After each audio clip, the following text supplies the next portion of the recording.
Hello everyone. তো আজকে দেখো আমি রেডি সেডি হয়ে গেছি। আজকে কিন্তু চলে যাবো একটু ননদের বাড়িতে, যেহেতু ননদের ছেলের বার্থডে। আর এদিকে দেখো আমি ট্রেনের জন্য অপেক্ষা করছিলাম, তারপরে কিন্তু অলরেডি ট্রেন আমাদের চলে এসেছে।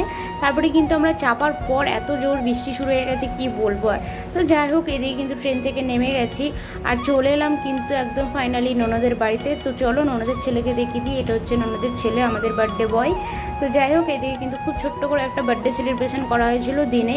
তো এখানে ও কেক কেটে নিচ্ছিল। তো চলো এদিকে খাবারটা দেখিয়ে দিই। এদিকে আমাদের সবাই খেতে বসে গেছিলো, তারপরে এখানে মেয়েও বসে গেছিলো খেতে। আজকে মেনু ছিল চিকেন কষা আর পোলাও। তারপরে এখানে মেয়ে কিন্তু পুতুল পছন্দ করছিল। ও দাদার বার্থডের সময় কিন্তু ও গিফট পেয়ে গেল একটা, ওর পিসেমশাই পিসেমণির কাছ থেকে। যেহেতু ওর পিসেমশাই মেলা বসায়, তাই ওকে পছন্দ করতে দিয়ে গেছে পুতুল নেওয়ার জন্য। তো যাই হোক, ওর পিসেমণি বলছে যেটা পছন্দ তুই নিয়ে নে। তো মেয়ের ফাইনাল কিন্তু এই পুতুলটা পছন্দ হয়ে গেছে। তো চলো বাই বাই, টাটা।